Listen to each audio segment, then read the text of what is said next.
بسم اللہ الرحمن الرحیم الحمد للہ وکفیٰ والصلاة والسلام علی نبی المصطفیٰ وبعد فإن اللہ سبحانہ وتعالی یقول فی کتابہ العزیز والفرقان الحمید فاعوذ باللہ السمیع العلیم من الشیطان الرجیم انما یرید اللہ لیذہب عنکم الرجس اہل البیت ویطہرکم تطہیرا صدق اللہ العظیم ان اللہ وملائکتہ یصلون علی النبی یا ایہا الذین آمنوا صلوا علیہ وسلموا تسلیما اللہم صلی وسلم بارک علی سیدنا محمد وعلی آلہ واصحابہ وازواجہ وذریاتہ واہل بیتہ وخلفائہ ومن تبعہم بإحسان الی یوم الدین رضوان اللہ تعالی علیہم اجمعین۔ ناظرین اکرام، آج عاشورہ کے دن جمعہ مبارک ماشاءاللہ اور 10 محرم یعنی عاشورہ، اس دوران ہم آپ کی خدمت میں حاضر ہیں۔ آج جمعہ سے پہلے بھی میں نے ماشاءاللہ آپ کے سامنے تقریباً 1.5 گھنٹہ پروگرام پیش کیا ہے، اور اس میں محرم کے حوالے سے ساری ڈسکشن ہوئی۔ کربلا کا اس وقت ٹچ نہیں کیا، تو محرم کے حوالے سے کافی تقریباً کھل کر کے یہ کہہ لیجیے کہ آپ کے سامنے ڈسکشن آئی ہے۔ اس میں اگر کوئی پہلو آپ کو ایسا لگتا ہو کہ اور کوئی اضافہ کرنا ہے آپ نے، یا کوئی اور پوائنٹ سمجھنا چاہتے، تو بہر مینس آپ ہمیں فون کر سکتے ہیں۔ اللہ سبحانہ وتعالی جزائے خیر عطا فرمائے۔ اور اب اس حصے میں جو ہے ہم تھوڑا کربلا کی طرف آنا چاہیں گے، اور کچھ آنکھیں کھول دینے والی باتیں کرنا چاہوں گا۔ کچھ باتیں تو میں پہلے کر چکا ہوں پچھلے دنوں میں، تو وہ اپنی جگہ ہیں، لیکن کچھ اور باتیں میں کرنا چاہوں گا۔ سب سے پہلے تو کربلا کا جو واقعہ ہوا، اس کی تاریخ ہم سنتے رہتے ہیں، اور انشاءاللہ جو ہے آج کی بقیہ ٹرانسمیشن میں اس کو ہم جس محدود طریقے سے بھی ممکن ہو اس کو کور کرنے کی کوشش کریں گے۔ لیکن اس میں جو ہے ایک بات سامنے آتی ہے، اور وہ یہ کہ شیعہ اور سنی جو اختلاف ہے اس حوالے سے اور ان باتوں کو لے کر کے، تو اس اختلاف کے حوالے سے میں جو ہے چند جملے، زیادہ تفصیل میں نہیں بلکہ چند جملے کہنا چاہوں گا، اور چند باتیں جو ہے اس کو ثابت کرنا چاہوں گا۔ اور جو بعض چیزیں ہمارے سامنے آتی ہیں اور سنی حضرات اس کو برا سمجھتے ہیں، جبکہ وہ برا نہیں ہے، تو وہ بھی آج آپ کے سامنے رکھنا چاہوں گا۔ سب سے پہلے تو جو واقعہ کربلا ہے جو ہے، وہ کسی ایک فرقے کی جاگیر نہیں ہے، اور دوسرا یہ کہ محرم کی جو برکات ہیں اور اس کے جو انعامات ہیں وہ بھی کسی ایک فرقے کی جاگیر نہیں ہے۔ اس وقت دیکھنے میں یہ آتا ہے کہ جو سنی اہل سنت والجماعت کہہ لیجئے، جو اپنے آپ کو سنی کہتے ہیں، وہ جو ہے محرم کی ٹرانسمیشن میں ان کا زیادہ زور ہوتا ہے حضور صلی اللہ علیہ وسلم سے پہلے یا اس وقت تک کے جو واقعات ہیں محرم کے حوالے سے، اس کے اوپر، یعنی انبیاء علیہ السلام کے ساتھ کیا ہوا، اور محرم کے فضائل اور محرم کے بارے میں جو ہے یعنی اتھینٹک احادیث جو ہیں، وہ بڑی حدیث ہے، جو مین احادیث ہیں وہ 40 سے اوپر ہیں جو ہے محرم کے حوالے سے۔ ویسے تو کئی سو احادیث ہیں، لیکن اگر سب کو اکٹھا کیا جائے اور ڈپلیکیشن کو نکالا جائے اور جو ہے اس میں مین ٹاپکس کو لیا جائے، تو 40 کے قریب ٹاپکس بنتے ہیں محرم کے حوالے سے احادیث مبارکہ سے جو ہے۔ تو سنی حضرات کا صرف فوکس کرنا مینلی جو ہے وہ کربلا کے برکات وغیرہ، محرم کی برکات وغیرہ اس کے اوپر، اور کربلا کو اگنور کرنا ٹوٹلی یا کافی حد تک یہ صحیح نہیں ہے۔ اسی طرح شیعہ کمیونٹی کی طرف سے اگر آپ دیکھیں تو شیعہ حضرات جو ہے محرم کے مہینے میں صرف کربلا اور علی رضی اللہ تعالیٰ عنہ اور سیدنا امام حسین علیہ السلام اور اس حوالے سے بس ان کی ڈسکشن رہے گی۔ وہ کافی گہرائی میں اور کافی تفصیل میں جاتے ہیں، اتنی تفصیل میں جاتے ہیں کہ ہم سوچ بھی نہیں سکتے، اور ہم لوگ اگر اتنی گہرائی میں جانا چاہیں تو شاید جا بھی نہیں سکتے۔ وہ بے شمار نکات سامنے لے کر کے آتے ہیں، لیکن وہاں دیکھا جائے تو کہ صرف وہ مطلب یعنی واقعہ کربلا سے منسلک اور امام حسین اور سیدتنا فاطمہ الزہرا رضی اللہ تعالیٰ عنہ ان سے منسلک بس گفتگو رہتی ہے۔ جو محرم کی خیر و برکات ہیں اس کو وہ اگنور کرتے ہیں۔ تو دونوں جانبین سے کچھ کمی ہے اور کچھ زیادتی ہے۔ مطلب محرم کی برکات کا تذکرہ نہ کرنا یا کربلا کے واقعے کا تذکرہ نہ کرنا یہ کمی ہے، اور صرف اسی کا تذکرہ کرنا یا زیادہ تر اسی پہ جو ہے زور دینا یہ زیادتی ہے۔ تو کمی اور زیادتی کا معاملہ ہے، اور یہ جو ہے دونوں ہی جانب سے یہ صحیح نہیں ہے۔ اس کی وجہ یہ ہے کہ محرم جو ہے وہ کسی ایک فرقے کی وراثت یا جاگیر نہیں ہے، کسی ایک فرقے کا مسئلہ نہیں ہے، اور اسی طریقے سے واقعہ کربلا جو ہے وہ کسی ایک فرقے کی جاگیر نہیں ہے۔ یہ نہیں ہے کہ محرم کی برکات بس صرف ایک ہی فرقے والا اس پہ بات کرے گا اور دوسرے فرقے والے کربلا کے اوپر بات کریں گے، نہیں، یہ دونوں ہی ٹاپکس کسی ایک فرقے کی وراثت نہیں ہے، بلکہ یہ سبھی کے لیے جو ہے سبھی کا ٹاپک ہے، سبھی کے لیے سبق آزما باتیں ہیں، اور سبھی کو اس کے اوپر کور کرنا چاہیے۔ اب میں سنی حضرات سے ایک سوال کرنا چاہتا ہوں، خصوصاً سنی علماء سے، اپنے علماء کہہ لیجئے، آپ سے میں سوال کرنا چاہتا ہوں، اور جنرل پبلک جو ہے جو سنی ہے ان سے میں سوال کرنا چاہتا ہوں کہ شیعہ حضرات کو آپ نے بہت دیکھا ہوگا ان ایام میں آنسو بہاتے ہوئے، روتے ہوئے۔ ایک ہے ماتم کرنا، جو اپنے آپ کو پیٹنا وغیرہ، وہ اس کو ایک طرف رکھیں آپ، فی الحال جو ہے صرف آنسو بہانے اور رونے کی بات کریں۔ یہ آپ نے کافی دیکھا ہوگا یہ کہ وہ روتے ہیں، اور واقعی روتے ہیں، اور دل سے روتے ہیں۔ ایسا کیوں نہیں ہے کہ آج تک عمومی طور پہ کوئی سنی روتا ہوا نظر کیوں نہیں آتا؟ یعنی اتنا بڑا واقعہ ہوا، ایسا سانحہ ہوا، سوائے چند گنے چنے سنی علماء میں چند کے علاوہ میں نے کسی کو نہیں دیکھا کہ واقعہ کربلا بیان کرتے ہوئے ان کی آنکھوں میں آنسو آ جائیں، نہیں دیکھا میں نے۔ گزشتہ رات میں یہاں سے کوئی میرے خیال میں تقریباً 1 بجے کے قریب، 12:30 کے بعد ٹرانسمیشن ختم کی، 1 بجے کے قریب میں یہاں سے گیا ہوں، اور یہاں سے جانے کے بعد جو ہے میں کئی گھنٹے تک سو نہیں پایا، واقعی بتا رہا ہوں، میں لٹرلی نہیں سو پایا۔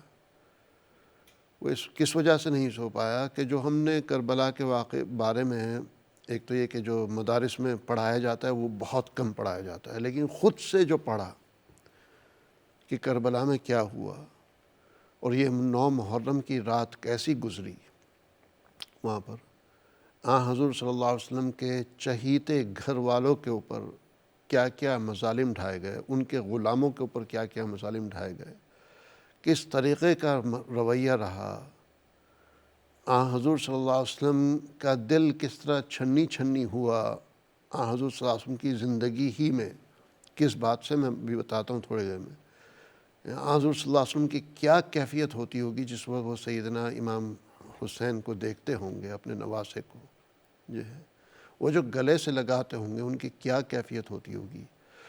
تو رات جو ہے مطلب وہ کربلا میں جو ایک یہ کہہ لیجئے کہ قتل و غارت کا ایک ننگا ناچ رچا جا رہا تھا، اور 9 محرم کی رات کیسی رات ہوگی وہاں پر۔ وہاں کوئی اے سی کولر نہیں تھے، وہاں کوئی بجلی نہیں تھی، وہاں کوئی پنکھے نہیں لگے ہوئے تھے، وہاں کوئی ٹیپ میں پانی کی سپلائی نہیں تھی، وہاں کوئی جو ہے چلو کھانا پینا نہیں ہے تو ساتھ میں جو ہے کرسپ چاکلیٹ کے پیکٹ نہیں تھے، وہاں کوئی جو ہے مطلب ڈرائی فروٹ یا کوئی گلوکوز کی ٹیبلٹس وغیرہ یا وٹامن یا انرجی ڈرنکس، یہ کوئی ساتھ میں نہیں تھا۔ کچھ بھی نہیں تھا، تو وہ رات کیسی گزری ہوگی، کیا ہو رہا ہوگا. تو وہ سوچ کر کے میں یقین مانیے کہ میری کئی گھنٹے تک میں نہیں سو پایا ہوں. اور آج کل تو فجر بھی جلدی ہو جاتی ہے، تو یہ بھی نہیں کہ بھائی فجر کی وجہ سے جاگتے رہے. تو لہٰذا جو ہے، اور مجھے اس پہ بھی تعجب ہوتا رہا کہ اپنے علماء میں کون جاگ رہا ہوگا آج کی رات، اپنے لوگوں میں کون جاگ رہا ہوگا، اپنے سنیوں میں کون آج آنسو بہا رہا ہوگا. اور لٹرلی جب کسی کی اگر نیند اڑ جائے اس واقعے سے کہ بھائی وہاں کیا گزرا ہوگا اور بار بار اس طرف ذہن جائے، تو کس طریقے سے آنسو بہے ہوں گے، اس کا اندازہ آپ لگا سکتے ہیں. تو میرا سمپل سوال ہے کہ سنی حضرات، چاہے اس میں علماء ہوں یا پبلک ہوں، آپ کے آنسو کیوں نہیں بہے؟ آپ کو یاد ہے کبھی آپ نے امام حسین کے اس واقعے کو اور کربلا کے اس واقعے کو، یا امام حسین سے منسلک کوئی بھی سلسلہ، ان کی زندگی کا کوئی بھی سلسلہ، ان کا حضور صلی اللہ علیہ وسلم کے ساتھ جو معاملہ تھا، اس کو سوچ کر کے کبھی آپ کی آنکھوں میں آنسو آئے ہیں؟ آج میں ایک جملہ آپ کے سامنے رکھنا چاہتا ہوں. ہم یہ کہتے ہیں نا کہ بھائی جو ہے شہیدوں کے لیے، کل میں نے بھی کہا تھا، ایک جملہ میں نے یہ کہا تھا کہ ماتم جو ہے، ماتم سے مراد اپنے آپ کو پیٹنا، اور وہ اس قسم کا ماتم جو ہم نے آج کل کر دیا کہ بھئی آگ پر چلنا، اور جو ہے وہ آگ پر چلنا تو تماشا ہے اس وقت، وہ کوئی ماتم نہیں ہے، وہ کھیل تماشا ہے جو ہے وہ اپنے جو ہے. لیکن جو ماتم میں یہ کہہ لیجئے اپنے آپ کو پیٹتے ہیں، وہ کافی حد تک یعنی وہ دل و جان سے اپنے آپ کو پیٹتے ہیں، کوئی تماشے کے اس پر نہیں، لیکن وہ وہاں پبلک اکٹھی ہوئی ہوتی ہے وہ تماشا دیکھنے کے لیے. نیوز آؤٹلیٹس اس کو کور کرتے ہیں، الجزیرہ نیوز نے بھی جو ہے کور کیا ہے، تو اس تک مطلب وہ انٹرٹینمنٹ کی حد تک چلا جاتا ہے. لیکن جو کرنے والے ہیں وہ ظاہر مطلب اپنے حساب سے کر رہے ہیں. تو میں یہ کہتا ہوں کہ وہ ماتم اس انداز سے نہیں ہونا چاہیے. افسوس اپنی جگہ ہے، افسردگی اپنی جگہ ہے جو ہے، لیکن آنسو اگر کسی کے بہتے ہیں، کوئی رونا جو ہے، اس کے اوپر پابندی لگائی جا سکتی ہے کیا؟ اس پر ہم کیوں پابندی لگاتے ہیں؟ اس پر ہم کیوں کہتے ہیں کہ یار، یعنی یہ جو جملہ ہے کہ وہ تو شہید ہیں اور زندہ ہیں، کل میں نے خود کہا یہ جملہ، لیکن وہ میں نے ماتم کے حوالے سے کہا کہ وہ شہید ہیں اور زندہ ہیں، اور زندوں کا ماتم نہیں کیا جا سکتا. لیکن جو شہیدوں کے اوپر جو کیفیت گزری اور جو ان کے ساتھ برتاؤ اور معاملہ ہوا، جو ان کے گھر والوں کے ساتھ ہوا، تو کیا وہ سوچ کر کے، وہ سن کر کے ہمارے آنکھوں سے آنسو نہیں بہنے چاہیے؟ آپ اگر یہ کہتے ہیں کہ بھائی جو ہے یہ آنسو بہانا جو ہے یہ کربلا کے بعد کی سنت ہے، تو آپ کو میں بتا دوں امام حسین کی خاطر آنسو بہانا حضور صلی اللہ علیہ وسلم کی سنت ہے.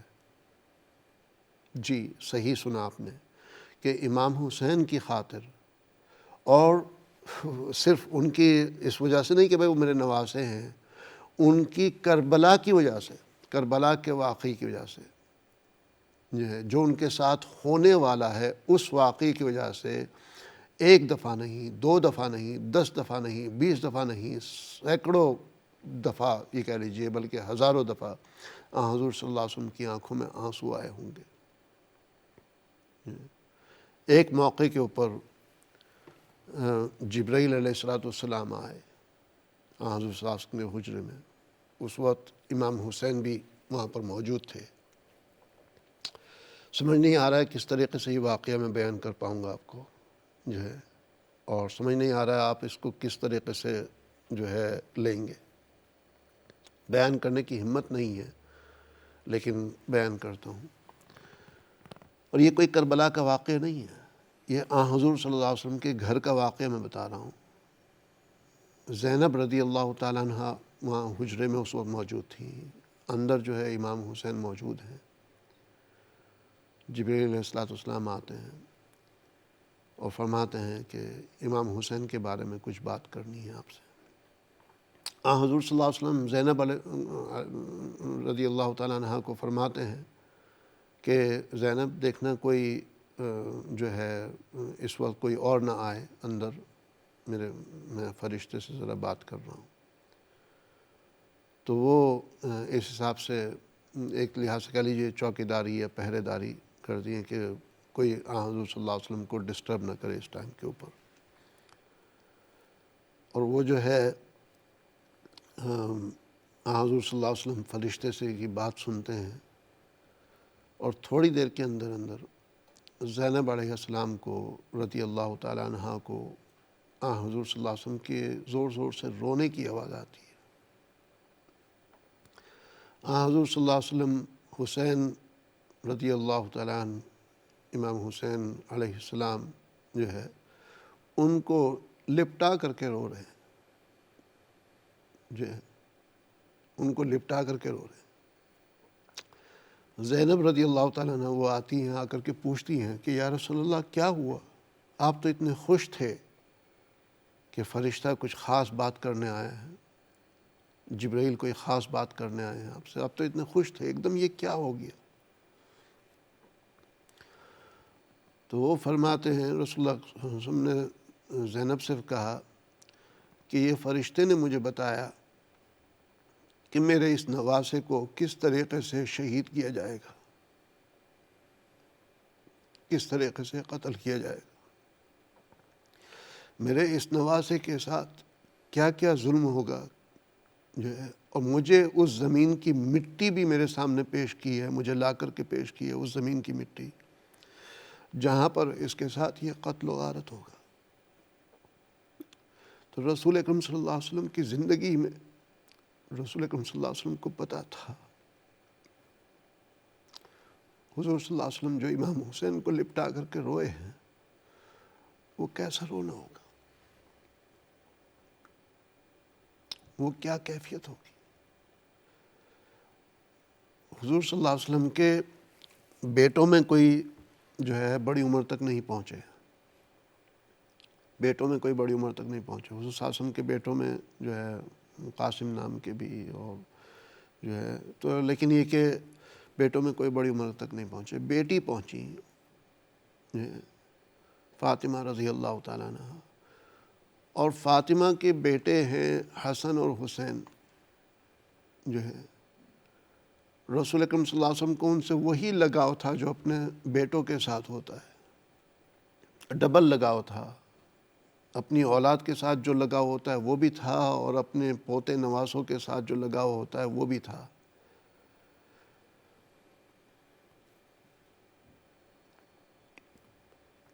اور ابھی وہ کم عمر ہی ہیں، عمر کم ہے ان کی، اور اس کم عمری میں جو ہے رسول اکرم صلی اللہ علیہ وسلم کو بتایا جاتا ہے کہ آپ کے اس نواسے کے ساتھ اس طریقے کا معاملہ ہوگا. تو رسول اللہ صلی اللہ علیہ وسلم نے جو ان کو لپٹایا ہوگا وہ کیفیت کیا ہوگی، وہ کیفیت ہم لوگ کیوں نہیں بیان کرتے؟ ہمارے علماء کو کیا ہو گیا؟ رسول اکرم صلی اللہ علیہ وسلم نے کتنی دفعہ، بارہا، بے شمار دفعہ اس بات کا تذکرہ کیا کہ میرے نواسے کے ساتھ کیا ہوگا. رسول اکرم صلی اللہ علیہ وسلم کو پتہ تھا، پورا بتا دیا گیا تھا کہ یہ کیا ہوگا. رسول اکرم صلی اللہ علیہ وسلم جب بھی امام حسین کو دیکھتے ہوں گے تو ان کے دلوں کے اوپر کیا گزرتی ہوگی. میرا خود کا چھوٹا بیٹا ہے، 4 سال کا بیٹا ہے. میں جب اس کو گلے لگاتا ہوں، اگر اس کو ذرا سی تکلیف ہو جائے تو اس پہ گلے جب لگاتا ہوں تو میری خود کی حالت کیا ہو جاتی ہے. میں ویسے بہت مضبوط انسان ہوں، لیکن اپنی اولاد کے سامنے جو ہے ہر انسان کمزور ہو جاتا ہے. تو یہ تو میرا بیٹا جس کو معمولی سی تکلیف ہو جائے، چوٹ لگ جائے، اس پہ ہماری کیا حالت ہوتی ہے. جب اگر آپ کو یہ بتایا جائے کہ اس کو کس طریقے سے شہید کیا جائے گا، اس کا سر بدن سے جدا کیا جائے گا، اور وہ کرنے والے کون ہوں گے، کس زمین پہ ہوگا، اس زمین کی مٹی بھی آپ کو لا کے پیش کر دی جائے، تو یہ خبر سننے کے بعد سے دنیا سے پردہ فرمانے تک جو حضور صلی اللہ علیہ وسلم کی زندگی رہی ہوگی، جب بھی حسین ان کے سامنے آتے ہوں گے تو کیا ماجرا ہوتا ہوگا. یہ باتیں سن کر کے ہماری آنکھوں میں آنسو کیسے نہ آئیں، کیوں نہ آئیں اور کیوں نہیں آتے؟ لہٰذا جو ہے امام حسین کے نام کے اوپر، ان کی زندگی کا، ان کے واقعات کا سوچ کر کے، ان کے نام کے اوپر ان کی وجہ سے جو ہے ان کے ساتھ جو ہونے والا تھا وہ سوچ کر کے جب حضور صلی اللہ علیہ وسلم کی آنکھوں میں بار بار آنسو آتے ہیں تو اس سے بڑی حضور صلی اللہ علیہ وسلم کی سنت اور کیا ہوگی؟ جس شخص کے ابھی واقع کربلا پیش نہیں آیا، لیکن حضور صلی اللہ علیہ وسلم نے اگر کوئی چھوٹا سا بھی کام کیا، حضور صلی اللہ علیہ وسلم نے ناخن کس ترتیب سے کاٹے ہیں، وہ بھی ایک سنت ہے۔ تو حضور صلی اللہ علیہ وسلم نے جو کام بھی کیا وہ سنت ہے۔ اگر کسی بات کے اوپر حضور صلی اللہ علیہ وسلم کو ہنسی آئی ہے تو وہ بھی سنت ہے۔ اگر کسی بات کے اوپر جو ہے حضور صلی اللہ علیہ وسلم مسکرائے ہیں وہ بھی سنت ہے۔ اگر جو ہے حضور صلی اللہ علیہ وسلم ان باتوں کے اوپر روئے ہیں تو کیا وہ رونا سنت نہیں ہے؟ اور وہ کوئی یعنی اس قسم کا رونا نہیں ہے کہ جو ہے بس برائے نام رونا، جیسے ہم برائے نام کوئی سنت ادا کرتے ہیں، بلکہ وہ اس معاملے کو سمجھ کر کے، اس کی پریشانی اور تکلیف کو سمجھ کر کے، ایک نانا اور نواسے کے رشتے کو سمجھ کر کے وہ آنسو اگر آتے ہیں تو وہ حضور صلی اللہ علیہ وسلم کی سنت ہی تو ہے۔ اور کوئی اگر اس سے انکار کرتا ہے کہ بھائی جو ہے امام حسین کو یاد کر کے آنسو نہیں بہانے چاہیے اس لیے کہ یہ مبارک دن ہے اور یہ وہ، تو یہ بالکل صحیح نہیں ہے، یہ کسی لحاظ سے صحیح نہیں ہے۔ تو بہرحال جو ہے میرے ذہن میں نہیں تھا کہ میں اس واقعے کو آپ کے سامنے بیان کروں گا۔ میں تو جو ہے مطلب یعنی کربلا کا جو ہے ایک ٹائم لائن آپ کے سامنے رکھنا چاہ رہا تھا، اور جو مارٹرز جو وہاں کے شہید تھے ان کے بارے میں تھوڑا سا بتانا چاہ رہا تھا۔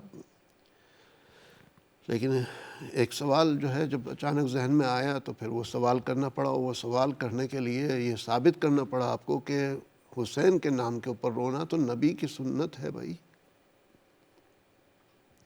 اور نبی صلی اللہ علیہ وسلم جو ہے یہ بھی آپ کو بتا دوں کہ حسین کے نام کے اوپر صرف محرم میں نہیں روئے ہیں، صرف عاشورہ کے موقع پر نہیں روئے۔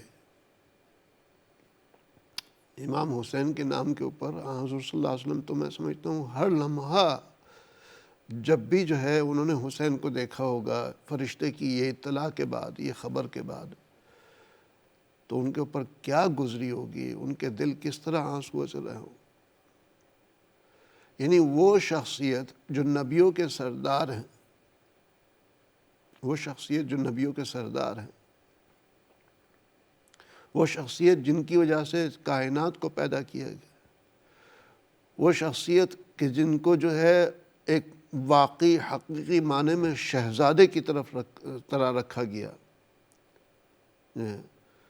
بادشاہوں کا بادشاہ اللہ کی ذات اور شہزادوں کا شہزادہ، اللہ کا چہیتا بندہ، ان میں سب سے زیادہ اللہ کو چہیتا بندہ وہ حضور صلی اللہ علیہ وسلم۔ حضور صلی اللہ علیہ وسلم کو سب سے زیادہ چہیتا اپنی اولاد میں امام حسین۔ رسول اکرم صلی اللہ علیہ وسلم چاہتے تو اللہ سے دعا کر سکتے تھے کہ یا اللہ حسین کی تقدیر بدل دے، لیکن رسول اکرم صلی اللہ علیہ وسلم نے بھی اللہ کے فیصلے کے سامنے، اللہ کی قدرت کے سامنے اپنے سر کو جو ہے نم رکھا، خم کیا، سر تسلیم رہے کہ بھئی یہ اللہ کی طرف سے ہے، اللہ کی یہ تقدیر ہے۔ تو جس طرح ہم یعنی یہ نہ سمجھیں کہ بھئی جو ہے اسماعیل علیہ السلام کا جب ہم واقعہ سنتے ہیں کہ ابراہیم علیہ السلام لے کر کے چلے اسماعیل علیہ السلام کو ذبح کرنے کے لیے، وہ واقعہ سن کر کے کبھی ہماری آنکھوں میں آنسو آئے؟ جو ہے ایک باپ اپنے بیٹے کو ذبح کرنے کے لیے لے جا رہے ہیں، کبھی ہماری آنکھوں میں آنسو آئے؟ نہیں آئے نا۔ وہ واقعہ اتنا گھناؤنا نہیں ہے، اتنا ڈراؤنا نہیں ہے، اتنا دل دہلا دینے والا نہیں ہے جتنا کہ حضور صلی اللہ علیہ وسلم کو اطلاع ہونا کہ میرے نواسے کے ساتھ، میرے گھر والوں کے ساتھ کیا ہوگا۔ اسی لیے تو وفات سے پہلے بھی رسول اکرم صلی اللہ علیہ وسلم نے اپنے گھر والوں کے ساتھ حسن سلوک کو، اپنے گھر والوں کے ساتھ اچھا معاملہ کرنے کو جو ہے ابھارا ہے، اس کا تذکرہ کیا ہے۔ وفات سے کچھ عرصہ پہلے بھی رسول اکرم صلی اللہ علیہ وسلم نے بار بار جو ہے اپنا اور اپنے گھر والوں کا تذکرہ کیا۔ تو میں خصوصی طور پہ اپنے علماء سے پوچھنا چاہتا ہوں، آج جمعہ کی نماز آپ نے پڑھی ہے اور مجھے بتا دیں کہ مطلب شیعہ مساجد میں تو یقیناً آنسو کیا بہے ہوں گے، بلکہ جو ہے آنسو کی ندیاں بہی ہوں گی ڈیفینیٹلی۔ اور جو ہے مطلب میں کوئی برائی کے طور پہ نہیں کہہ رہا ہوں، میں جو مطلب حقائق ہیں وہ بیان کر رہا ہوں کہ شیعہ مسجدوں میں جو جمعہ ہوا ہوگا آج، اس کی کیا کیفیت رہی ہوگی وہ ہم اندازہ لگا سکتے ہیں۔ لیکن کوئی ایک مسجد، انگلینڈ کی کوئی ایک مسجد مجھے بتا دو کہ جہاں پر جو ہے امام کے خطبے کے دوران یا تقریر کے دوران ان کے آنسو نکلے ہوں گے۔ یقیناً چند مساجد ایسی ہوں گی، ایسا نہیں ہو سکتا کہ پورے ملک کے اندر کوئی ایک بھی مسجد میں ایک بھی امام ایسا نہ ہو کہ جس کے آنسو نہ نکلے ہوں۔ یقیناً ہوگا کوئی نہ کوئی، اور اگر کوئی نہیں ہے تو میں سمجھتا ہوں اس سے بڑی بے حسی اور اس سے بڑی جو ہے ناقدری اور اس سے بڑا سنت سے انحراف اور کیا ہو سکتا ہے۔ تو کوئی تو امام ایسا ہوگا سنیوں میں کہ جس نے آج آنسو بہائے ہوں گے امام حسین کے واقعے کے اوپر۔ پاکستان میں، ہندوستان میں ادھر چند علماء ذہن میں ہیں جو ماشاءاللہ اس واقعے کا حق ادا کرتے ہیں یا یہ معاملے کا حق ادا کرتے ہیں، اور ان سے برداشت نہیں ہوتا ہے۔ میں پچھلے سالوں میں جو ہے یہ مجھے اچھی طرح یاد ہے، ایک پروگرام کرتے ہوئے میں اس واقعے کی طرف آ بھی رہا تھا۔ میں نے یہاں تک بات کی تھی کہ فرشتے آئے، حضور صلی اللہ علیہ وسلم نے زینب رضی اللہ تعالیٰ عنہ کو کہا کہ کوئی مجھے اس وقت پریشان نہ کرے، لیکن مجھے ہوا کہ نہیں، یہ میں برداشت نہیں کر پاؤں گا، میں جو ہے مطلب اس طریقے سے لوگوں کے سامنے بات نہیں کر پاؤں گا، اور اگر میں نے بات کیا اور میری آواز تھوڑا اس میں لرزہ آئی یا جو ہے مطلب میں برداشت نہ کر پایا تو کچھ لوگ کہیں گے کہ کیا دکھاوا ہے، اور کچھ لوگ کہیں گے کہ یہ رونے کی ضرورت کیا ہے یا یہ بات کرنے کی ضرورت کیا ہے۔ بہرحال حضور صلی اللہ علیہ وسلم کی ایک مستقلاً سنت ہے یہ۔ ابھی واقعہ کربلا پیش نہیں آیا، اس سے پہلے حضور صلی اللہ علیہ وسلم بار بار آنسو بہا رہے ہیں امام حسین کی خاطر۔ تو میں یہ کہتا ہوں آپ اگر کربلا کے واقعے پہ بھی نہ جائیں، وہاں کیا ہوا ابھی اس کا تذکرہ بھی آپ کے سامنے نہ آئے، صرف یہ سوچ کر کے کہ ایک نانا اپنے نواسے سے کس طرح ملتا ہوگا، اس نواسے سے جس کے بارے میں یہ پتہ ہو کہ یہ میرا چہیتا ہے، لیکن پھر بھی اس کے ساتھ جو ہے میرے گھر والوں کے دشمن کیا کریں گے۔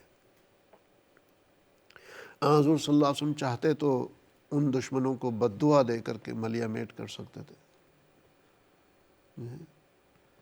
لیکن نہیں، حضور صلی اللہ علیہ وسلم نے جو ہے مطلب جو بھی الفاظ استعمال کیے وہ آپ کے سامنے ہیں۔ قرآن نے جو ہے من لعنہ اللہ وغضب علیہ، جو ہے یہ الفاظ قرآن کے آتے ہیں ان لوگوں کے بارے میں جو غلط کام کرتے ہیں، تو یہ یقیناً جو کربلا کے ذمہ دار ہیں ان کے اوپر بھی یہ الفاظ آتے ہیں۔ تو میری بس یہ گزارش ہے کہ یہ جو ہے آنسو بہانا، یہ رونا جو ہے یہ صرف کوئی شیعہ کی جو ہے ذمہ داری نہیں ہے جو ہے، اور یہ کوئی غلط نہیں ہے جو ہے، شیعت میں جو باتیں غلط ہیں وہ میں نے آپ کے سامنے کھل کر کے رکھ دیں، لیکن وہ بات جو ہم سب کے درمیان مشترکہ ہونی چاہیے، جس کے اوپر ہم سب کو ساتھ بیٹھنا چاہیے، جو ہے جس میں ہم سب اکٹھے ہونے چاہیے، اس میں ہم الگ الگ کیوں ہیں؟ آنسو بہانا تو دور کی بات، جو ہے یہ ہمارا موضوع ہوتا ہی نہیں ہے، یہ ہمارا ٹاپک ہی نہیں ہوتا ہے۔ کتنی مساجد ایسی ہوں گی آج کہ جہاں پر محرم کا ٹاپک اس وجہ سے تو آیا ہوگا کہ بھئی اسلامی نیا سال ہے، لیکن یہ باتیں 10 محرم ہو اور جمعہ کا دن ہو، جو ہے اور ہم جو ہے مطلب امام حسین اور ان کے گھر والوں کے ساتھ کیا ہوا۔ آپ کو پتہ ہے کہ کربلا کے سب سے ینگ، سب سے کم عمر مارٹر اور شہید کون ہے؟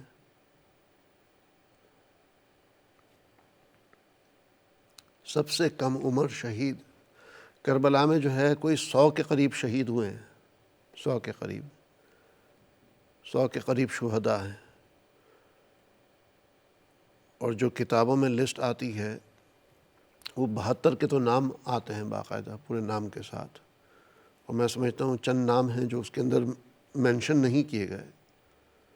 کیوں نہیں مینشن کیے گئے؟ یا تو یہ کہ ان کے نام پتہ نہیں تھے، یا یہ کہ پتہ تھے لیکن کسی وجہ سے نہیں۔ لیکن جو 72 شہداء ہیں کربلا میں، ان میں سے سب سے کم عمر کون ہے پتہ ہے آپ کو؟ حضور صلی اللہ علیہ وسلم کے نواسے امام حسین کے سب سے چھوٹے بیٹے،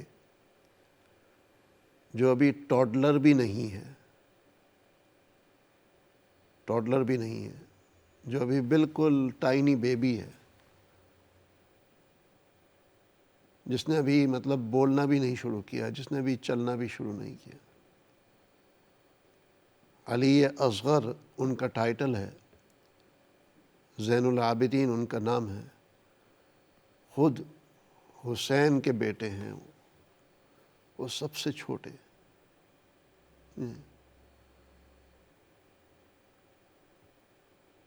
آپ کو پتہ ہے کہ جتنے بھی مرد تھے کربلا میں، اس میں سے شاید ہی کوئی زندہ رہا، ایک آدھ کے علاوہ۔ اور کربلا کا ایسا سفر جو ہے کہ یعنی جس وقت امام حسین کے سامنے حضور صلی اللہ علیہ وسلم نے آنسو بہائے ہوں گے، اور مختلف مواقع کے اوپر یہ تذکرہ کیا ہوگا کہ میرے نواسے کے ساتھ کیا ہوگا، کیا ہونے والا ہے، تو کیا اس بات کی اطلاع امام حسین کو نہیں ہوگی؟ امام حسین کو بھی اس بات کی اطلاع تھی، امام حسین کو بھی یہ پتہ تھا کہ جو ہے میرے نانا نے جو کہا ہے وہ سچ ہے، وہ ہو کر کے رہے گا، تقدیر کے آگے ہم سب بے بس ہیں۔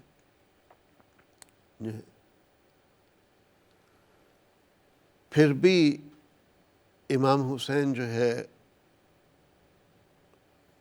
ان کو یقین دلایا گیا کہ ہم سب آپ کے جو ہے خیر خواہ ہیں، اور آپ مدینہ چھوڑ کر کے ہمارے پاس کوفہ کی طرف آ جائیں۔ امام حسین نے اس سال کے حج ادا کرنے کے اوپر، حج کے ارکان کرنے کے اوپر کوفہ جانے کو فوقیت دی۔ ٹائم دیکھیں آپ کہ 8 ذو الحجہ کو امام حسین نے جو ہے سفر کی ابتدا کی، سفر کا آغاز کیا۔ مکہ مکرمہ، یعنی جہاں پر مکہ مکرمہ جہاں پر ابھی طواف زیارت ہو رہا ہے، لوگ ابھی آ رہے ہیں، اور اب جو ہے مطلب مینا، عرفات وغیرہ کی تیاریاں ہو رہی ہیں، لوگ مینا عرفات کی طرف اگلے دن 9 ذو الحجہ کو عرفات جائیں گے، یوم عرفہ اگلے دن ہے، اور ایک دن پہلے امام حسین جو ہے حج کو جو ہے حج کے اوپر فوقیت دی وہاں پر جانے کی. کیوں؟ اس لیے کہ ان کو یہ یقین تھا کہ میں اگر وہاں پر وقت پہ پہنچ جاتا ہوں اور لوگ میرا ساتھ دیتے ہیں تو یزید جو ہے اس کے خلاف قدم اٹھایا جا سکتا ہے، حق کا ساتھ دیا جا سکتا ہے. اور اگر ہم جو ہے یزید جیسا شخص جو خلافت پر بیٹھ گیا ہے، جو غلط شخص ہے، اس کو ہٹا کر کے صحیح شخص کو لے آئیں تو پھر وہ کئی حجوں کا ثواب ملتا ہے. ٹائم لائن دیکھیں آپ کہ مکہ مکرمہ سے 8 ذوالحجہ کو روانہ ہو رہے ہیں. 8 ذوالحجہ. اور کربلا کہاں پر آتا ہے؟ یہ کوئی مکہ مدینہ کے قریب نہیں ہے، یہ کوئی سعودی کے دائرے میں نہیں ہے، یہ اس وقت کا حجاز جو تھا اس میں بھی نہیں ہے، اس وقت کا بھی جو عراق تھا اس میں،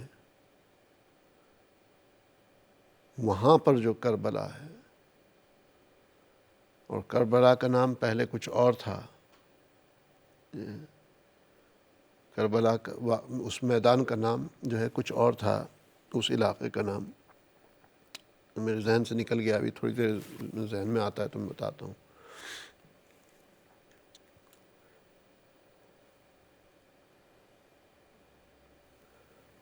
قاعۃ کچھ اس طرح ہے. تو 3-4 نام تھے اس کے جو ہے ہسٹوریکلی اس علاقے کے. ظاہر ہے جو میدان ہوتا ہے اس کا کوئی خاص ویسے ضروری نہیں کہ اس کا نام ہو پہلے سے، لیکن اس علاقے کے 3-4 نام تھے. تو نہیں اس سے تو جو ہے بہرحال اس وقت تو کربلا نام تھا بھی نہیں اس علاقے کا جو ہے. تو 8 ذوالحجہ کو روانہ ہوئے جو ہے، اور وہ اس وقت روانہ ہوئے جس وقت جو ہے مسلم بن عقیل، جن کو امام حسین نے بھیجا تھا وہاں پر کہ وہاں جا کر کے وہاں کے حالات دیکھ کر کے بتاؤ، مسلم بن عقیل کا بہت اچھا جو ہے یہ کہہ لیجیے استقبال کیا گیا، اور مسلم بن عقیل کے ساتھ کتنا اچھا برتاؤ ہوا اس کی اطلاع جو ہے قاصد کے ذریعے امام حسین تک پہنچائی گئی. ان کا پیغام یہاں پر پہنچا جو ہے، وہ پیغام یہاں پہنچا. اس کے بعد امام حسین نے تیاری کی اور 8 ذوالحجہ کو امام حسین روانہ ہوئے. کوفہ والوں کو پتہ چل گیا تھا کہ امام حسین نے تیاری شروع کر لی ہے پوری روانہ ہونے کی، اور بس کسی بھی دن اب روانہ ہونے والے ہیں، اور 8 ذوالحجہ کو ان کی روانگی ہے. 8 ذوالحجہ کو روانگی کی اطلاع ان کو مل گئی تھی، اور 9 ذوالحجہ کو وہی مسلم بن عقیل جن کی اطلاع کے اوپر امام حسین آنے کے لیے تیار ہوئے ان کو شہید کیا گیا ہے 9 ذوالحجہ کو. یعنی عرفات کا دن، یوم عرفہ پہ ایک جلیل القدر صحابی، رسول اکرم صلی اللہ علیہ وسلم کے صحابی، 9 ذوالحجہ کو ان کو قتل کیا جاتا ہے، جو ایک لحاظ سے یہ کہہ لیجئے کہ امام حسین کے سیکٹری کی طور پہ کہہ لیجئے، یا logistical incharge of logistics and planning کہہ لیجئے، جو ان کا ٹریول ارینجمنٹ جو ہے اس کی راہ ہموار کرنے کے لیے آئے ہوئے تھے. تو 9 ذوالحجہ یعنی عرفات کا دن ہے، جس دن لوگ کنکریاں جو ہے چننے کے لیے تیاری کر رہے ہیں کہ بھائی عرفات سے فارغ ہو کر کے مزدلفہ جائیں گے، کنکریاں چنیں گے، اور اس کے بعد جو ہے اگلے دن سے جمرات پر جا کر کے وہ کنکری ماریں گے. لوگ ادھر پھر رہے ہیں، اور جو ہے عرفات کے دن سبحان اللہ یہ معاملہ ہوتا ہے کہ مسلم بن عقیل کو شہید کر دیا جاتا ہے. بہرحال اور یہ اطلاع جو ہے امام حسین تک نہیں پہنچ پاتی. یہ سفر سے روانہ ہوتے ہیں، 8 ذوالحجہ کو روانہ ہوئے، 18 ذوالحجہ 10 دن، 28 ذوالحجہ 20 دن، اور اس کے بعد 2 محرم 2 محرم کی تاریخ کو میدان کربلا پر پہنچتے ہیں، 2 محرم کی تاریخ کو، اور وہاں پھر وہ اپنے خیمے لگاتے ہیں، اپنا ٹھکانہ لگاتے ہیں کہ بھئی یہاں پر قریب میں پانی بھی ہے اور ضرورت کا سامان بھی ہے، ہوا بھی جو ہے اچھی ہے، یہاں پر ہوا بھی آ رہی ہے، تو وہاں پر وہ اپنے خیمے وغیرہ لگاتے ہیں 2 محرم کو۔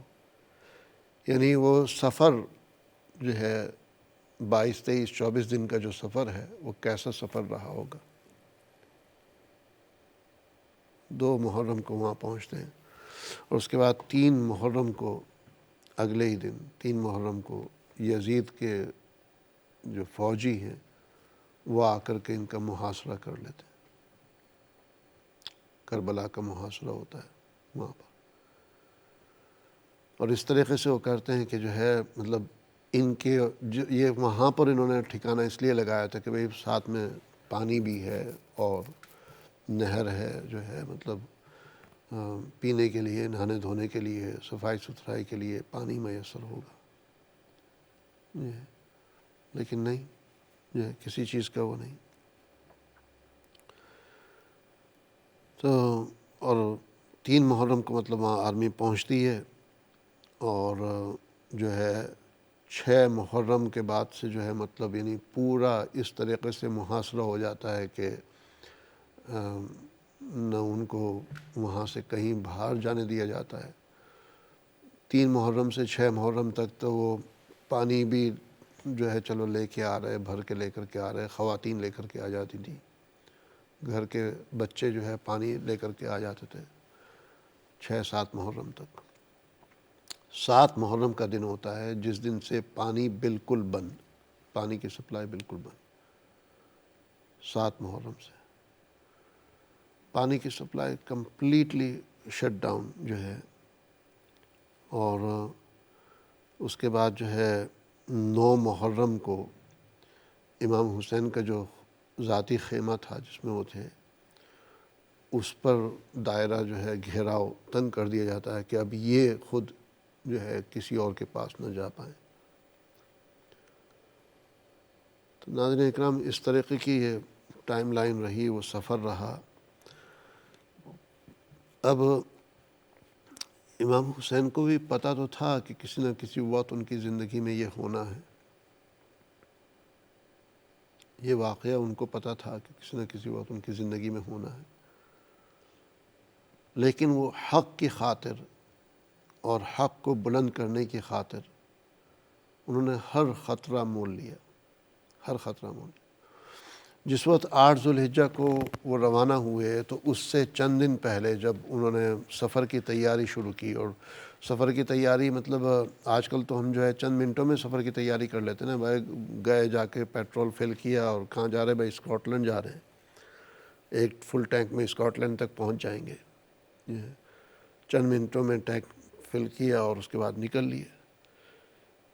یہاں تو جو ہے مطلب اونٹوں کو تیار کرنا پڑتا تھا، اس کے اوپر جو کجاوا بنتا ہے لکڑی کا، وہ اس کے اوپر بستر وغیرہ، اس کے اوپر ساز و سامان سارا تیار کرنا، اتنے دن کے لیے کھانا راستے کے لیے چاہیے، ایسی چیزیں بنا لینا کہ جو ہے جیسے مطلب چیوڑا ٹائپ کا کہہ لیجئے، ڈرائی فروٹ ٹائپ کا کہہ لیجئے کچھ، وہ بنا لینا راستے کے لیے کہ تو وہ کئی دن پہلے سے تیاری شروع ہوتی تھی۔ جب سیدنا عبداللہ بن عمر رضی اللہ تعالیٰ عنہ کو پتہ چلا کہ امام حسین نے واقعی جانے کا فیصلہ کر لیا ہے، تو وہ آ کر کے ان کی بڑی منت سماجت کی، بڑے روئے کہ جو ہے آپ نہ جائیں۔ امام حسین نے کہا کہ میں تو یہ حق کی خاطر جانا چاہ رہا ہوں، میں خطا پر نہیں ہوں۔ سیدنا ابن عمر نے کہا، عبداللہ ابن عمر، انہوں نے کہا کہ آپ خطا پر نہیں ہیں لیکن خطروں میں ہیں، آپ کو خطرہ ہے، آپ نہ جائیں۔ اور کئی صحابہ نے سمجھانے کی کوشش کی، مطلب جب اس میں جائیں تو آپ اور وہ پڑھیں، وہ معاملہ دیکھیں آپ، تو پھر جو ہے تعجب ہوتا ہے کہ امام حسین گئے کیوں، جب ہر ایک ہی روک رہا تھا تو امام حسین گئے کیوں؟ جس طرح ہمیں کربلا میں ایسا سانحہ پیش آ گیا ان کے ساتھ، وہ ہمیں سمجھ نہیں آتا ہے، اسی طریقے سے امام حسین کا اس سفر پہ جانا یہی سمجھ میں نہیں آتا ہے۔ لیکن دو باتیں ہیں، ایک تو قسمت کا لکھا جو ہے اس کو کوئی ٹال نہیں سکتا، اور دوسرا یہ کہ ان کو یہ یقین تھا کہ میرے اس سفر کی وجہ سے ایک غلط شخص جس کو خلیفہ بنا دیا گیا ہے اس شخص سے چھٹکارا ہو جائے گا، اس شخص کو جو ہے ہٹا کر کے کسی اور کو جو ہے خلیفہ مقرر کر لیا جائے گا۔ اور اس وقت خلافت کے سب سے بڑے حقدار امام حسین خود ہی تھے۔ یہ تو امام حسن یا امام حسین، کربلا کے ٹائم کے اوپر امام حسین جس وقت یہ واقعہ پیش آیا، تو اور وہ خدا خواستہ وہ جو ہے یہ سفر اس لیے بھی نہیں تھا کہ بھئی میں یزید کو ہٹا کر کے اس گدی پہ میں بیٹھ جاؤں، ان حضرات کو اس کا شوق نہیں تھا۔ ان حضرات کو یہ تھا کہ یہ ایک منصب خلافت نبوت ہے کہ نبی کے بعد کس کو خلافت ملے گی، وہ منصب ہے یہ، تو اس منصب کے اوپر نیک لوگ ہی ہونے چاہیے، صحیح لوگ ہونے چاہیے۔ تو بہرحال جو ہے 9 محرم کو ایون مطلب یعنی امام حسین کا جو خیمہ ہے اس کا بھی اس طریقے سے محاصرہ کر لیا گیا کہ کسی اور کو ان کے خیمے میں آنے کی اجازت نہیں، ان کو کسی اور کے پاس جانے کی اجازت نہیں۔ اور 10 محرم کا دن تھا کہ جس دن جو ہے انہوں نے رسول اکرم صلی اللہ علیہ وسلم کے گھر والے اور چہیتے جو ہیں ان کے اوپر حملہ کیا اور ان کی جان لی۔ کس طریقے سے جان لی، کس طریقے سے حملہ کیا، یہ کسی اور وقت جو ہے آج کے پروگرام میں آپ کے سامنے بات رکھیں گے۔ لیکن چند باتیں جو اس کے علاوہ آپ کے سامنے نہیں ہیں کہ 10 تاریخ کو یہ ہوا، اور جو زندہ رہ گئے اس میں زیادہ تر خواتین ہی تھیں، اور اس کے بعد جو ہے جو حملہ کرنے والے تھے وہی ماتمی بن کر کے آ گئے، تماشا گیر بن کر کے آ گئے، خود ہی حملہ کیا اور خود ہی جو ہے پھر وہ ساتھی بن کر کے آ گئے۔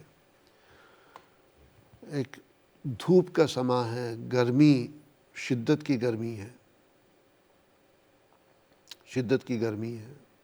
عراق کی گرمی کوئی معمولی گرمی نہیں ہے، اور صحرا کی گرمی جو ہے جہاں پر مطلب یعنی سخت مٹی ہوتی ہے، جو ہے کوئی سبزہ وغیرہ کچھ نہیں ہے، کوئی درخت نہیں ہے، ایسی گرمی میں جو ہے تو وہاں پر جو ہے 10 محرم کو ان سب کو شہید کیا گیا۔ اور جو ہے اس گرمی کے باوجود جو باقی رہ گئے تھے ان کے اندر اتنی سکت نہیں تھی، اتنی ان کے اندر استطاعت نہیں تھی کہ وہ سب کی قبریں کھود سکیں۔ 12 تاریخ کو سب کو جو ہے دفن کرنے کا سلسلہ شروع ہوا۔ 12 محرم کو سب کو دفن کیا، لیکن امام حسین کے سر کو جو ہے دفن نہیں کیا، بلکہ امام حسین کے سر کو بھیجا گیا یزید کے دربار میں ایک خوشی کے طور پر، ایک فتح کے طور پر۔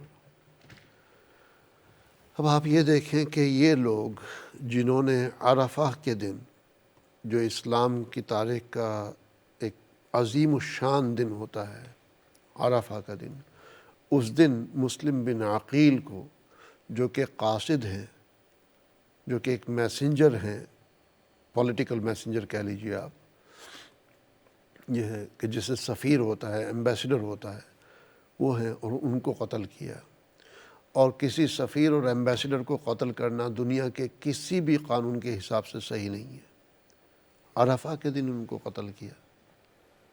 اور 10 محرم کو جو ایسا برکتوں والا دن ہے، اس دن ان لوگوں نے آل رسول صلی اللہ علیہ وسلم کو اس طریقے سے قتل کیا، شہید کیا. تو ایسے لوگوں کا تو اسلام سے کوئی تعلق ہی نہیں ہے.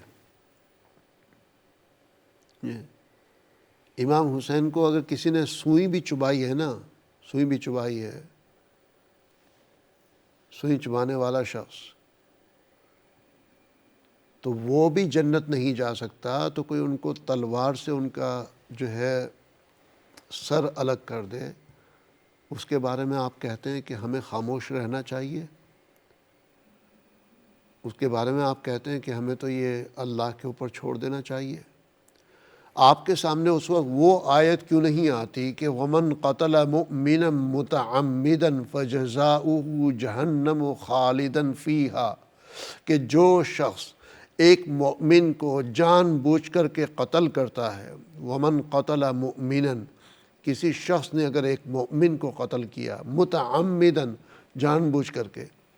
ایک تو یہ ہے کہ ایکسیڈنٹلی جو ہے کوئی ایکسیڈنٹ ہو گیا، کوئی حادثہ ہو گیا جو ہے، اس میں بھی جو ہے مین سلوٹر اور مرڈر کے چارجز لگتے ہیں ایکسیڈنٹ کے اوپر بھی. اگر آپ کی گاڑی کا کسی کے ساتھ ایکسیڈنٹ ہوا اور اس کی جان چلی گئی جو ہے، تو آپ کو جو ہے لائف امپریزمنٹ ہوتی ہے یا 20 ایئرس کی جو ہے آپ کو سزا ہوتی ہے.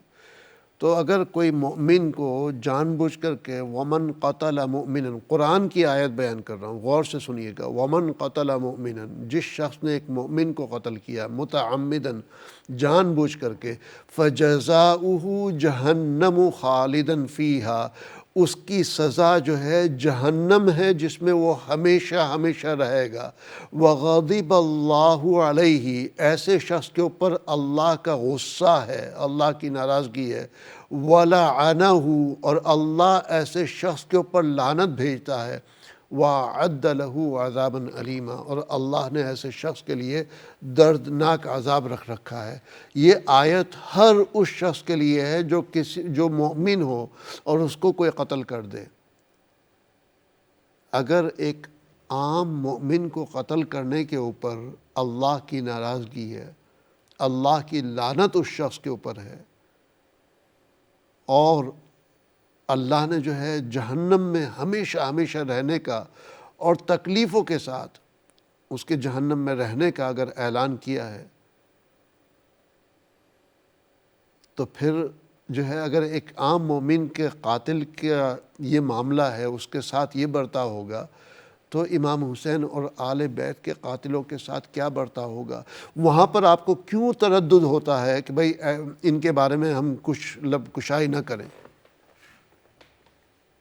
سیدھا میرا سوال ہے، وہاں کیوں نہیں آپ سے یہ کہا جاتا کہ بھئی جو ہے نہیں، جس نے جو ہے امام حسین کا قتل کیا وہ اسلام سے اس کا کوئی تعلق نہیں ہے، اسلام کے دائرہ سے خارج ہے؟ کیوں وہاں پر لوگوں کی زبان کو روکنے کی کوشش کی جاتی ہے؟ نوح علیہ السلام کا بیٹا، ابھی جمعہ سے پہلے میں بیان کر رہا تھا کہ نوح علیہ السلام کا بیٹا جو ہے جب طوفان آیا تو اس کو بھی ڈبو لے گیا. اللہ نے کہا کہ یہ تمہارا بیٹا تمہارے گھر والوں میں سے نہیں ہے، انہ لیس من اہلک.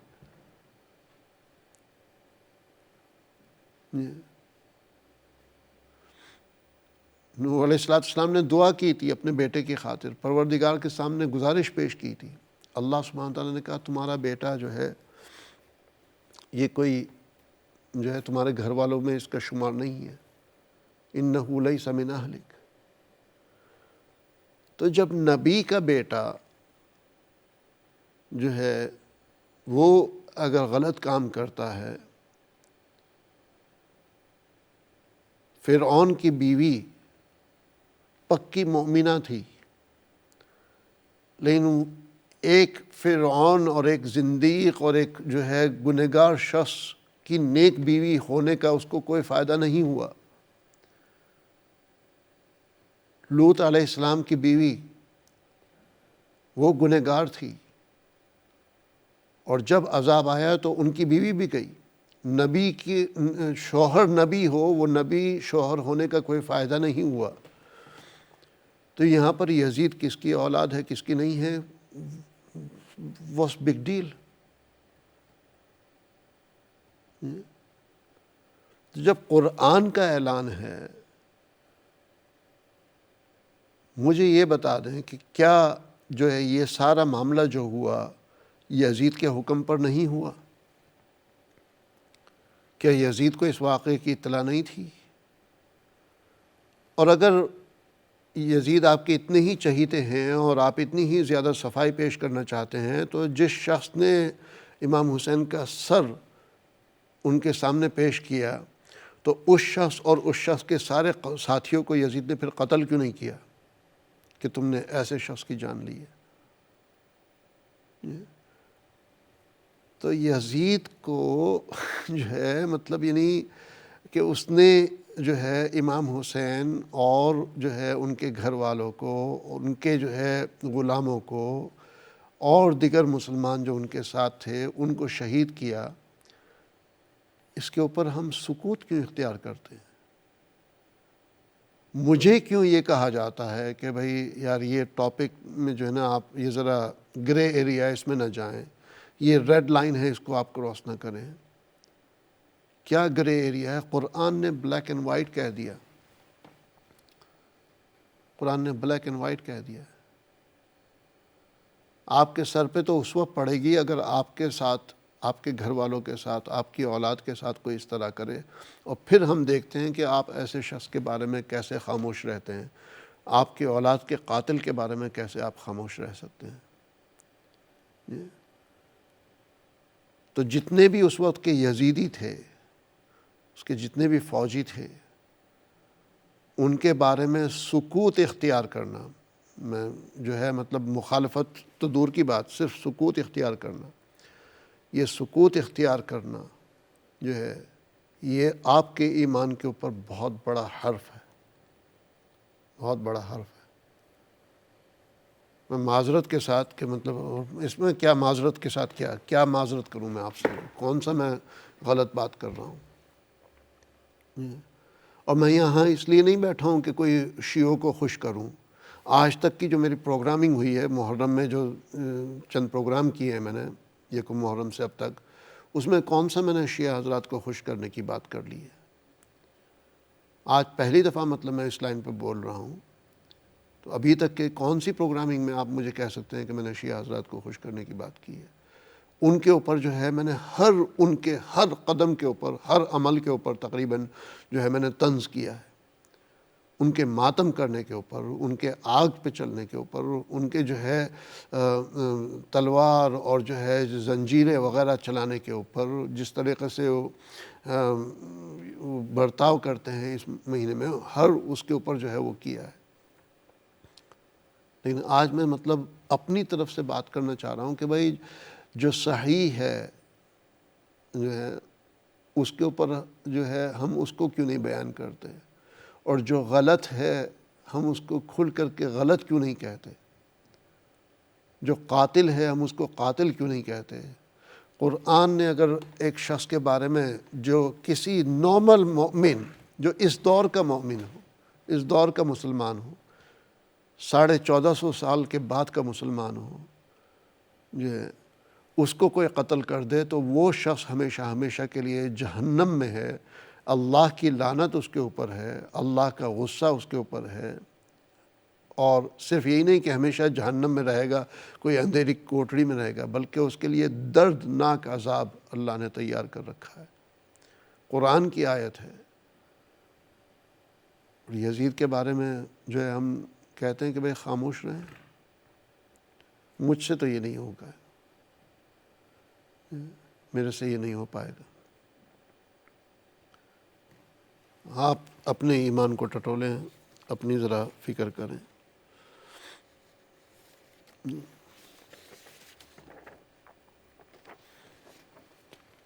میں نے یہ لسٹ جو ہے میرے سامنے ہے، ولا تحسبن الذين قتلوا في سبيل الله امواتا بل احیاء عند ربهم یرزقون۔ سورہ آل عمران ہے، قرآن کریم کی تیسری صورت، اس کی آیت نمبر 169، 70 میں ایک کم، 170 میں 169 آیت نمبر۔ وَلَا تَحْسَبَنَّ الَّذِينَ قُتِلُوا، ان لوگوں کو جو اللہ کی راہ میں قتل کیے گئے ان کو مردہ نہ سمجھیں، بل احیاء، بلکہ وہ زندہ ہیں، عند ربہم یرزقون، ان کو ان کے پروردگار سے کی طرف سے روزانہ روزی روٹی عطا کی جاتی ہے۔ یہ اس وقت جو کربلا کے 72 شہداء کی لسٹ عمومی طور پر سامنے آتی ہے وہ میرے ہاتھ میں ہے۔ ظاہر ہے سب کے نام زبانی یاد رکھنا مشکل ہے، تو اس لیے وہ لسٹ یہاں پر ہے، اور میرے خیال میں یہ پاسبل بھی نہیں ہے کہ سب کے نام پڑھ کر کے میں آپ کو بتاؤں اور سب کے نام یاد رہ جائیں، تو لیکن چند نام پڑھ دیتا ہوں اس میں۔ سب سے پہلے حضور صلی اللہ علیہ وسلم کے چہیت نواسے امام حسین، جو کہ ابن علی رضی اللہ تعالیٰ کے بیٹے ہیں، جو ہے ان کی شہادت اس میں ہوئی ہے۔ تو ابن علی رضی اللہ تعالیٰ، امیر المومنین علی رضی اللہ تعالیٰ کے بیٹے امام حسین، علی رضی اللہ تعالیٰ کے کئی بیٹے تھے۔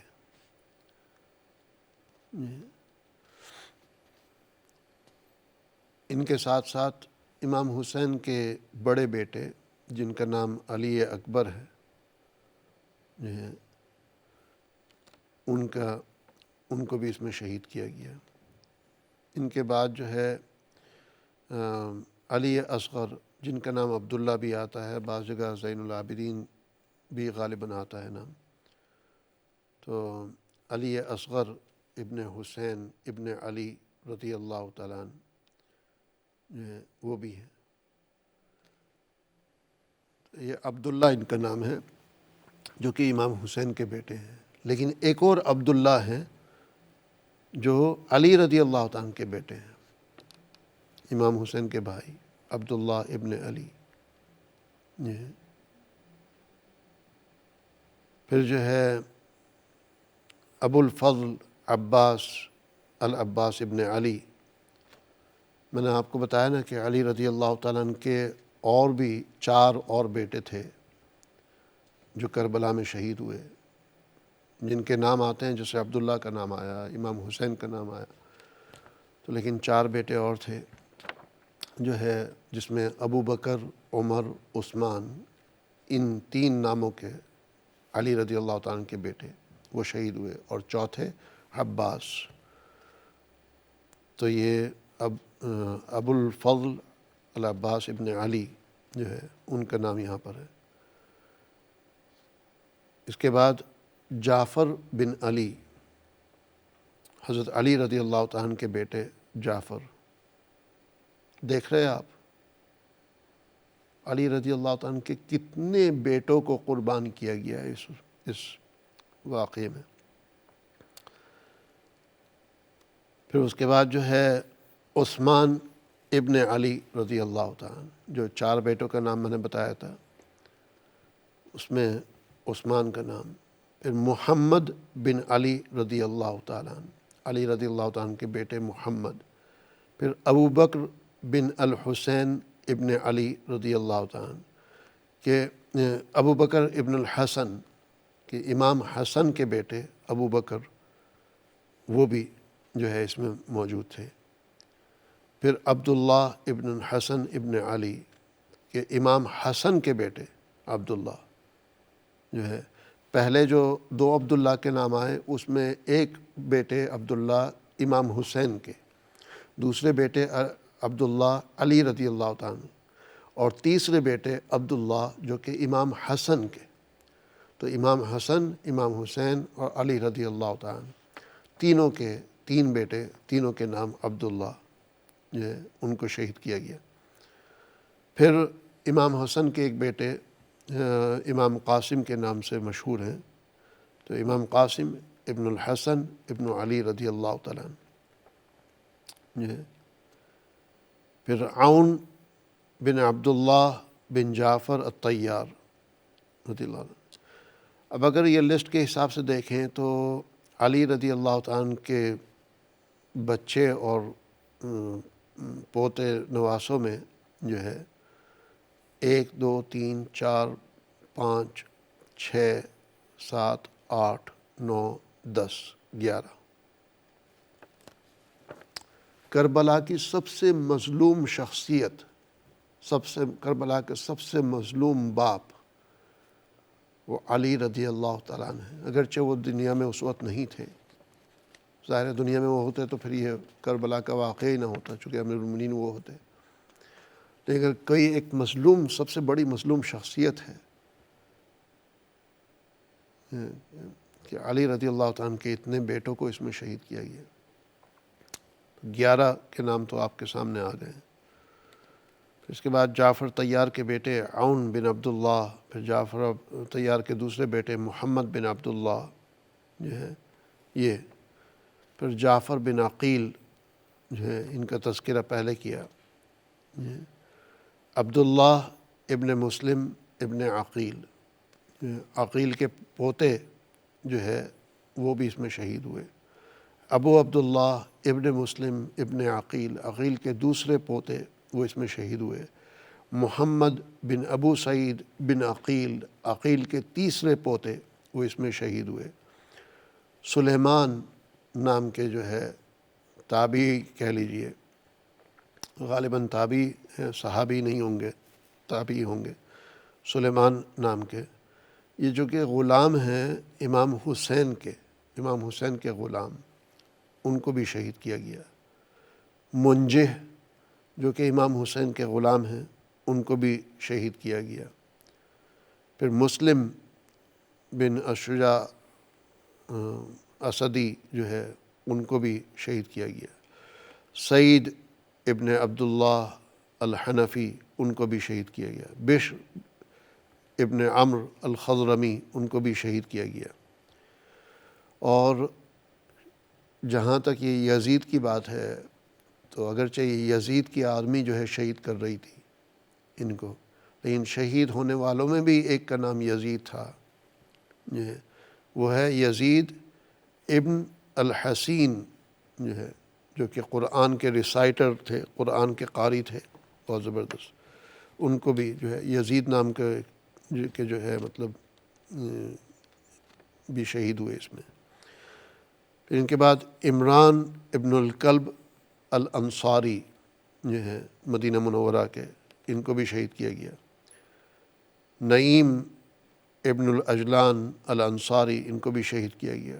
زین ابن القین البجالی ان کو بھی شہید کیا گیا۔ عمر بن قرز الانصاری ان کو بھی شہید کیا گیا۔ حبیب ابن مظاہر الاسدی ان کو بھی شہید کیا گیا۔ حر ابن یزید الریاحی جو کہ یزید کا بیٹا تھا، دوسرے مطلب وہ یزید نہیں، جو غالباً جو یزید اس میں شہید ہوئے ان کا بھی بیٹا، ان کے بھی بیٹے جو ہے وہ بھی شہید ہوئے۔ عبداللہ ابن العمر الکلبی وہ بھی شہید ہوئے جو ہے۔ نفل ابن الہلال الجمالی المرادی یہ بھی شہید ہوئے۔ انس بن کاہل ابن الحراس الاسدی ان کو بھی شہید کیا گیا۔ قیس ابن المشاہر السداوی ان کو بھی جو ہے شہید کیا گیا۔ عبداللہ ابن عروہ جو ہے ان کو بھی شہید کیا گیا۔ عبد الرحمن ابن عروہ دوسرے بیٹے ان کے جو ہے ان کو بھی شہید کیا گیا۔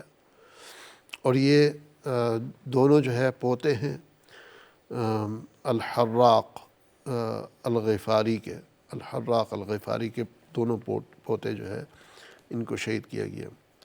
شبیب ابن عبداللہ نسحلی ان کو بھی شہید کیا گیا۔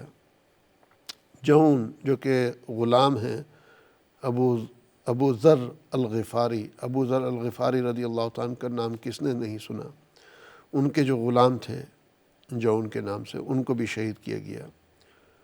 حجاج بن زائد سعدی ان کو بھی شہید کیا گیا، قاصد ابن زخیر الثعلبی ان کو بھی شہید کیا گیا۔ یہ تو ابھی تک میں آدھی لسٹ جو ہے وہ پڑھ کر کے بتا پایا ہوں آپ کو۔ بعض نام اس میں ایسے آئیں گے کہ جو ہے ایک ایک فیملی کے 4 5 لوگوں کو شہید کیا گیا ہے۔ بہرحال اللہ سبحانہ وتعالیٰ ان سب کی مغفرت فرمائے۔ یہ لوگ تو جام شہادت نوش کر گئے، لیکن ہمیں کافی چیزیں سکھا گئے، اور سب سے بڑی چیز یہ سکھائی، جو لوگ یہ کہتے ہیں نا کہ جو ہے اپنی جان بچانے کی خاطر اگر کوئی خنزیر بھی کھا لے تو کوئی گناہ نہیں ہے، یقیناً گناہ نہیں ہے، لیکن اگر جو ہے کوئی اپنے ایمان اور حق اور صداقت کی خاطر اپنی جان قربان کر دے تو اس سے بڑی شہادت اور کوئی نہیں ہے، اور کوئی شہادت اس سے بڑی نہیں ہے۔ کس طریقے سے جو ہے ان حضرات کو شہید کیا گیا ہے، ایک ایک کو کس طریقے سے شہید کیا گیا، ان کے پیچھے بہت لمبی داستان ہے۔ داستان تو اسے کہا جاتا ہے جو کہانی اور قصہ ہوتا ہے، یہ تو جو ہے حقائق کے اوپر مبنی ظلم کے واقعات ہیں، ظلم اور بربریت کے واقعات ہیں۔ ان کے اوپر کیا گزری ہوگی، کس طریقے کا سما رہا ہوگا، کس طریقے کا معاملہ رہا ہوگا، ہم لوگ ہیں جو اس کے بارے میں تذکرہ کرنے کے لیے تیار نہیں۔ ہم کتنا پیچھے ہیں، کتنا پیچھے ہیں اس لائن سے ہم، کہ ہمیں یہ 72 لوگوں کے نام بھی نہیں پتہ ہیں۔ ان کے نام جو ہے پڑھنا ہی ایک مسئلہ ہوتا ہے۔ میں اپنی بات کر رہا ہوں، باقی کو اور کیا کہوں بھائی۔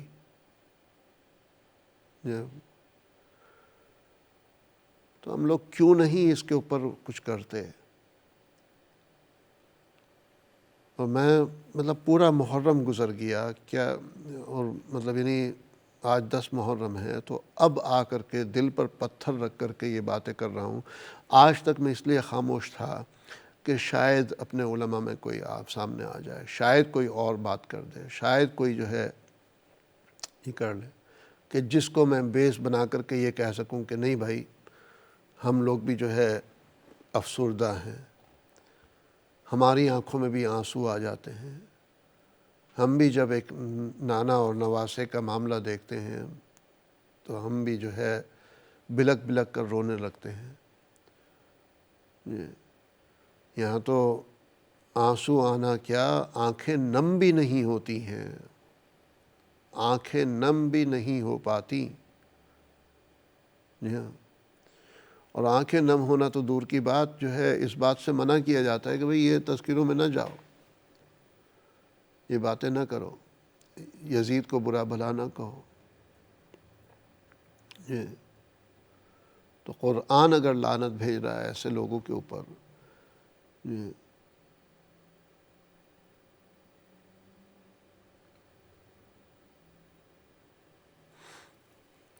اگر قرآن لعنت بھیج رہا ہے اور قرآن اللہ کی لعنت کا اعلان کر رہا ہے، تو پھر ہمیں کس بات کی جھجک ہے، کس بات سے ہم پیچھے ہیں؟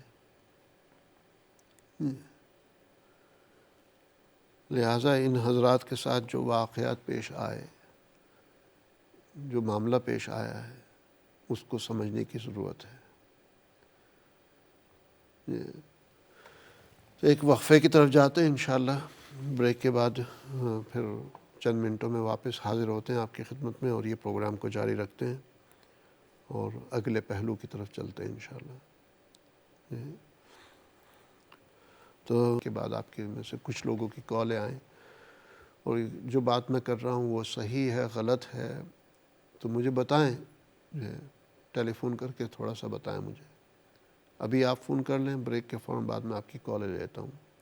چند منٹوں کا بریک ہے۔ السلام علیکم ورحمۃ اللہ وبرکاتہ۔